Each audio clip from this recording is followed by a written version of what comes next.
My name is Ethan Cooper, and I had been married to Samantha for the past 18 years. We had built what I thought was a peaceful life together, a modest house, shared dreams, and a 17-year-old son named Liam, who meant the world to me. I worked as a civil engineer, spending long days on dusty construction sites, ensuring every blueprint came to life safely and precisely. Routine, steady, dependable. That's how I lived, and I thought Samantha appreciated that. It was a bright and unusually warm Thursday afternoon in April when my phone buzzed in the chest pocket of my work vest. I was knee-deep in a site inspection, surveying support beams when I fished out the phone, wiping off cement dust. The caller ID read, Mark Carlson, my next-door neighbor. Old, Mark never called me during work hours. I picked up, immediately alert. Ethan, you need to get home. Now. His voice was tense, nearly panicked. Mark? What's going on? There's a moving truck parked in front of your house. 2 guys are loading furniture, and Samantha is there. She's directing them. My stomach dropped. My hands turned clammy despite the sun beating down. What do you mean she's directing them? I asked, my voice a whisper, barely audible. I don't know what this is, he replied, but it looks like she's moving out. Or something worse. The phone felt like it was burning in my hand. I'm leaving now. Without another word, I shoved the phone back in my pocket, spun on my heel, and bolted across the site. The foreman called after me, but I didn't stop. I reached my supervisor's trailer and pushed the door open. I have to leave. Emergency at home. He didn't even argue. He could see it in my face. Go. Let me know what's going on. I didn't wait for anything else. I ran to my car, heart pounding, lungs barely keeping up with my thoughts. Was I being robbed? Did something happen to Samantha? Or was this something I couldn't even begin to imagine? I reached my street in what felt like seconds. As I turned the corner, there was a large white moving van parked in my driveway, half full. 2 men were carrying my living room furniture into it. And there, standing with a clipboard and giving orders, was Samantha. My hands shook as I slammed the car into park. I threw the door open, my feet hitting the ground before the engine even stopped. Hey, I yelled, my voice thundering across the front yard.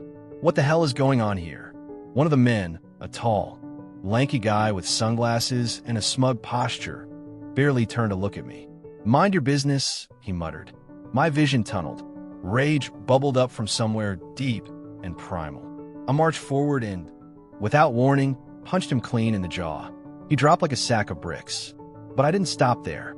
I don't remember thinking. My fist just kept landing blow after blow. I saw red, felt the heat of betrayal rise in my chest like fire. The man, whoever he was, grunted as I landed another punch, trying to shield his face with trembling hands. You think you can just walk into my house and take my life apart? I growled, voice shaking with rage. One of the movers shouted something behind me, but I didn't care. This wasn't just some random guy. No, this was personal, and he picked the wrong life to trespass into. I grabbed my phone with one hand, keeping the other clenched into a fist, and dialed 911. There's a man stealing from my home. I've subdued him, I told the dispatcher, my voice clipped and breathless. Sir, please go inside your house. Officers are on the way, came the reply, professional calm. I let out a bitter, humorless laugh. Yeah, sure. But then I heard her. Ethan, what are you doing? That voice, I knew it anywhere. Samantha. I turned, my chest heaving. She was rushing toward me, panic in her eyes. She dropped beside the man, brushing his face with trembling hands. Why did you hit him? She screamed. What the hell is wrong with you? I blinked. The heat in my body turned ice cold. Do you know him? She hesitated for just a second too long. Then she snapped, yes. Yes, I know him. His name is Nathaniel Brooks. He's my boyfriend. The words hit me like a truck. Your boyfriend? I repeated, my voice barely audible. She didn't flinch. Yes. Il était here. At the man groaning on the driveway. At the movers, now just standing back, arms crossed, watching like this was just another reality show. My knuckles were raw, bleeding. My mouth was dry. My thoughts were too loud to process. I turned back to Nathaniel and kicked him hard, right in the ribs. He folded in on himself like a dying bug. You're my wife, I spat. You have a damn boyfriend. Stop it, Ethan. Samantha shrieked, shielding him with her body now. Just stop. I stepped back, shaking, panting. You better start talking. What is this? Why the hell is there a moving van in my driveway? The man coughed, clutching his side. Samantha stood up, her face streaked with frustration and something worse, indignation. I'm leaving you, she said coldly, and I'm taking what's mine. My voice cracked as I laughed. Yours? You mean our life? My home. That's when the sirens arrived. 2 police cruisers, lights flashing. Officers stepped out, assessing the chaos quickly. One approached me, placing a firm hand on my chest. Step back, sir. Now. I obeyed, barely holding it together. I called you, I told him. Neighbors said people were emptying my house. I get here, and this guy, I gestured toward Nathaniel, is ordering movers around like he owns the place. The officer nodded once, then turned to Samantha. Ma'am, can you explain what's happening? She squared her shoulders. That man is my boyfriend. We're moving my share of the furniture out. I'm leaving my husband. Did you inform your husband you were doing this today? She paused. No. The officer let out a long, exasperated sigh. Mom, without a legal agreement, divorce papers filed and assets split, you have no right to remove anything from this home. Samantha blinked. But if he presses charges, this is considered theft. Her jaw dropped. She turned to the movers. Put everything back. Now. They shrugged, amused, and started unloading. This house belongs to my mother, I added, stepping forward. Legally, Samantha has no claim to it. She turned on me like a storm. You bastard. You think you can just erase me? The officer crossed his arms, clearly done with the drama. You can take your personal items, clothes, jewelry, but nothing else. If you want a fair process, we'll stay here until you leave. Peacefully. She fumed but didn't argue. The fight had drained from her. She stormed inside. I stood there on the lawn, trying to breathe, trying to understand. My wife, the woman I'd spent nearly 2 decades with, the mother of my child. She hadn't just fallen in love with someone else. She planned to steal from me on her way out. And then, from the street, a car pulled up. Liam stepped out, his backpack slung over one shoulder. His eyes moved across the driveway, furniture half-loaded, police on the scene, movers hauling things back inside.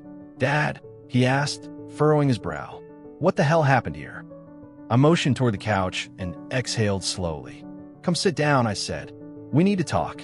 Liam sat down on the couch, his expression puzzled, somewhere between confused and guarded. I ran a hand through my hair and took a slow breath, steadying myself for what I had to say.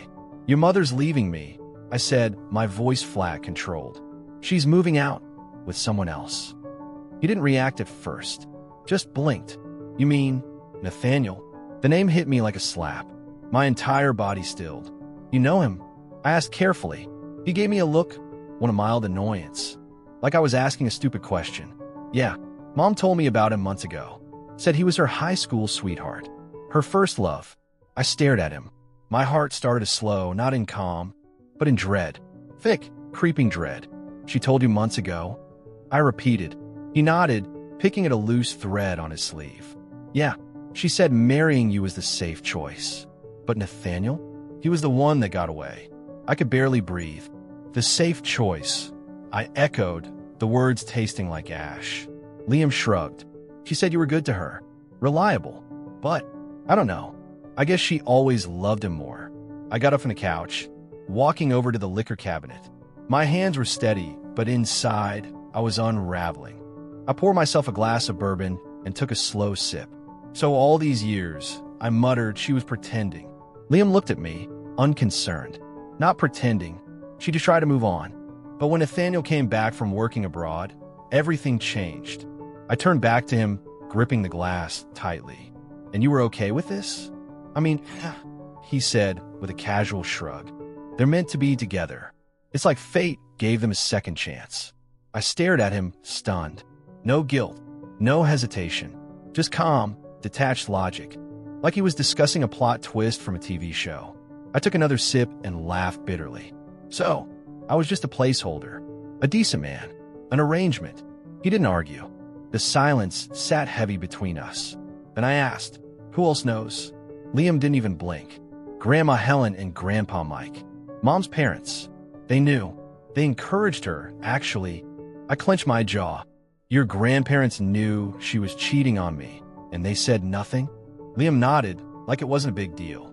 They always liked Nathaniel better. I nodded slowly, the pieces clicking into place. And how long have you known Liam?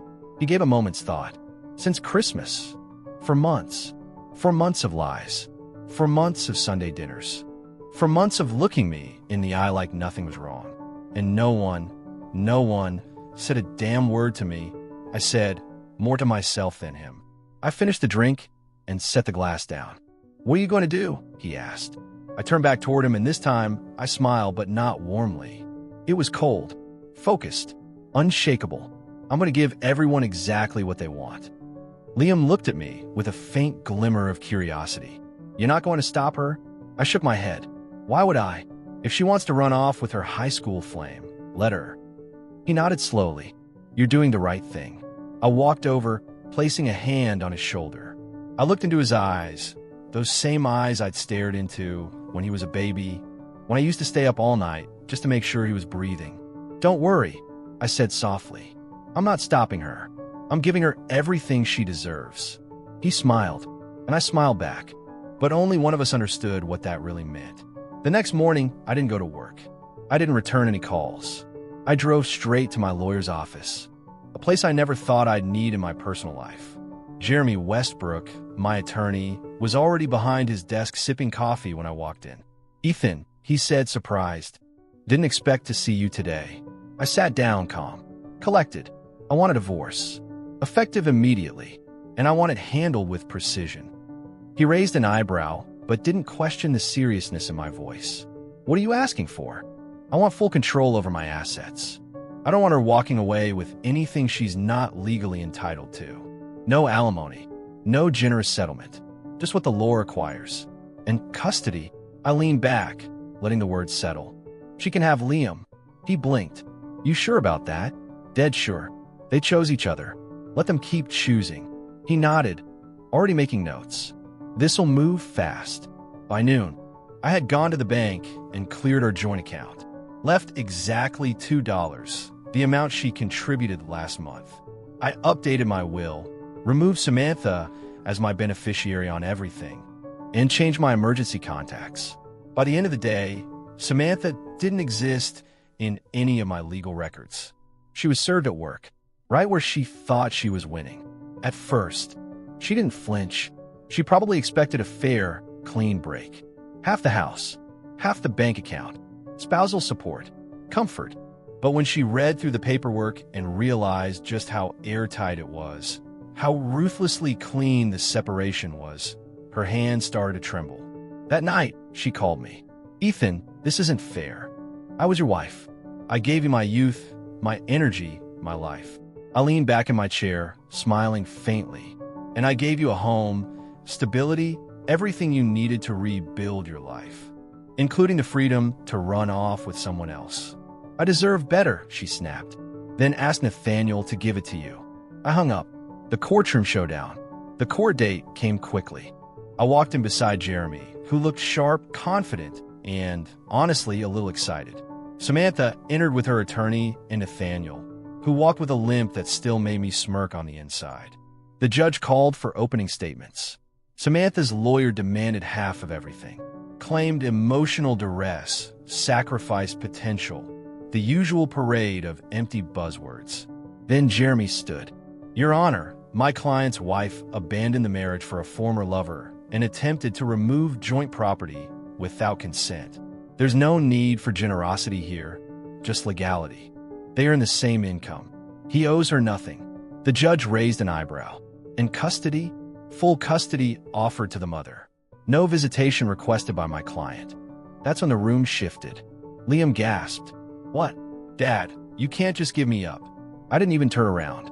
The judge motioned for him to speak.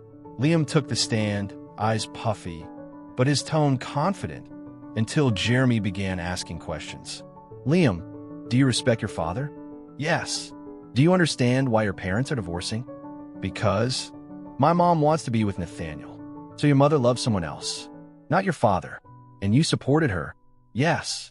Were you happy about it? I wanted her to be happy. But your father's pain, his loss, none of that mattered. Liam hesitated. I didn't think it through. Jeremy leaned in. And you told your father, didn't you? That if Nathaniel had never left, your mother would have married him, and you'd be his son. That would have been better, right? Liam looked down, ashamed. Yeah. The room fell silent. Jeremy delivered the final blow. So, tell me, Liam, why should your father fight for someone who never wanted to be his son? Liam broke down. The sobs weren't just tears. They were recognition of everything he'd thrown away. Then came the twist. Samantha's lawyer stood. Your Honor, my client and her fiancé do not wish to retain custody. They intend to marry and travel abroad. The judge's eyes narrowed. So, neither of you wants the child. Silence. Mr. Cooper, the judge turned to me. Do you have a solution? I stood. Yes, Your Honor. My mother, Evelyn Cooper, has agreed to take custody. He nodded. So be it. Custody is awarded to Evelyn Cooper. Divorce granted. No alimony. Assets remain separate. He banged the gavel. The aftermath. Outside the courtroom, I found Liam sitting next to my mother. His head was down, shoulders slumped. He walked over, sat beside him. For a long time, I said nothing. Then, Liam, I said, we don't live in fairy tales. We live in the real world. And in the real world, people have to learn that actions carry weight. He looked at me, eyes red. I am sorry, Dad. I didn't mean to hurt you. I placed a hand on his shoulder. I know, but you did. And you need to carry that for a while, so you never forget how it feels. He nodded, lips trembling. I miss us. So do I said quietly. But us doesn't exist anymore. He broke down again, and this time, I let him cry it out. I didn't offer warmth. Not yet. He had to learn what it meant to lose something that loved him unconditionally. 6 months later, life settled. Slowly, quietly. I'd built a new routine. Liam still lived with my mother, but we spoke, less often than I'd like, but the walls were being rebuilt, brick by brick. Then one afternoon, he rushed into my house. Eyes wide. Dad, you're not going to believe this. I raised an eyebrow. What now? Nathaniel hit Mom. He's in jail. She's in the hospital. I stared at him, then leaned back, exhaled slowly. Guess that fairy tale didn't end the way she imagined. He hesitated. Do you feel bad? I smiled faintly. No, son. I feel nothing. And that's exactly what she left me with. From the kitchen, Clara, my new neighbor, now closer than a neighbor should be, peeked in. Everything okay? Liam looked at her, then at me. Yeah, he said, a little more sure of himself. Everything's finally okay.